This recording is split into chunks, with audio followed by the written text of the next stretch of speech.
Alam niyo ho, nabalitaan ko kasing yung president ng Changsu Restaurant ay dating nagtatrabaho sa inyo. Oo, si Mr. Jung, na matapos nakawin ang recipe ko, nagtayo ng sariling restaurant. Kasali rin siya sa bidding. Makapareho man natin siya ng lasa, sa presyo magkakatalo. Kaya nga ho, naisip ko na dapat mag-present din tayo ng iba pang pagkain, tulad ng almusal o iba pang menu. Ano? Pang-almusal? Ganun nga. Tingin ko pwede tayong manalo eh. Kung meron tayong gomchi o salad o iba pang menu, maliban sa beef stew, malaki ho ang laban natin pag ganon.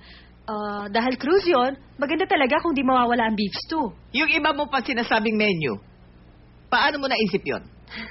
Nagmula po si Isi ang mama ko at ang lola ko noon. Mahilig magluto ng ganon. Kaya ba binago mo ang laman ng proposal? Kasi ho, naisip ko, hindi ho mahirap hanapin ang mga sangkap ng menyong yon. Kilala ang restaurant ko dahil sa beef stew. Tandaan mo yan. Pasensya na po. Naisip ko lang kapag nanalo tayo sa bidding, tsak na magiging malaking tulong yon. Lalo na ho sa sales natin. Kahit pa paano makakabawi na tayo. O sige na. Babasahin ko na lang ito mamaya. Opo. Sige po. Maiwan ko na po kayo.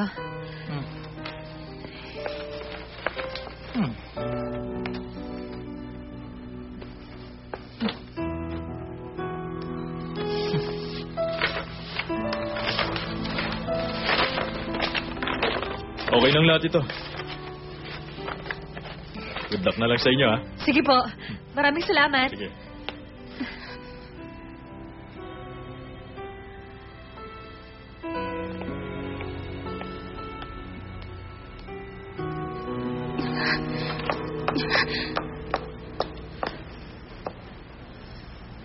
Ano ba talaga nangyayari?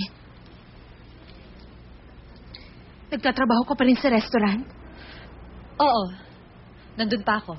Pero teka, ang sabi mo sa akin magre-resign ka na noon. Ano ba talaga ang gusto mong malaman, Amy? Na wala na ako doon sa restaurant? Yun naman kasi ang sabi mo sa akin na magre-resign ka na. Buti pa siguro. Tanungin mo na lang ang Lola Riwan na kung bakit ang isang manlolokong katulad ko ay nagtatrabaho pa rin sa kanya.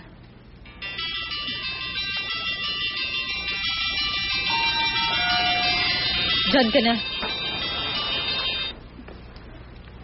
Juan? Alam ko yon. Huwag mo nang isipin yon. Hindi ba dapat magkikita tayo kahapon, Juan? Hindi ko naman kasi alam na maghihintay ka dun eh. Tatawagan nga sana kita bago ako umuwi. Sabi ko maglaan ka ng oras sa akin. Bakit hindi ka man lang tumawag? Pagkatapos kasi ng trabaho, medyo napainom ako. May kasama ka? Huwag mo sabihing nag-uusisa ka na rin ngayon. Hindi naman. Sabi mo kasi sa akin tatawagan mo ko eh. Kaya naman naghintay ako. Nakalimutan ko. Ba't gusto mo ako makita? Alam mo kasi, may gusto sana ako ipakita sa'yo. Tungkol kay Ina Go. Tungkol kay Ina? Pwede ba tayong magkita mamaya? Marami kasi akong gagawin eh. Abala kami sa darating na bidding. Sige. Alam mo, meron akong uncle na may hotel sa East Sea. May restaurant din siya sa isang cruise. Madalas, dalawa lang yung ruta ng cruise. Gusto niyang ako yung mag-manage ng isa. Ina, alam mo ba? Akala ko sa ibang bansa lang may cruise eh. Yung pala meron din dito sa atin. Kung gano'n, anong desisyon mo? Ewan. Kaya nga kita tinawagan para tulungan ako. Di ko lang gagawin eh. Ano naman kayang tulong ang magagawa ko sa'yo? Alam mo, humanda ka. Kailan ka ba libre? May aasikasuhin kasi kaming bidding bukas eh. Talaga? Bakit hindi ko alam yun? Eh kasi, ngayon lang nakapagpasya si Lola na ituloy yung planong yon.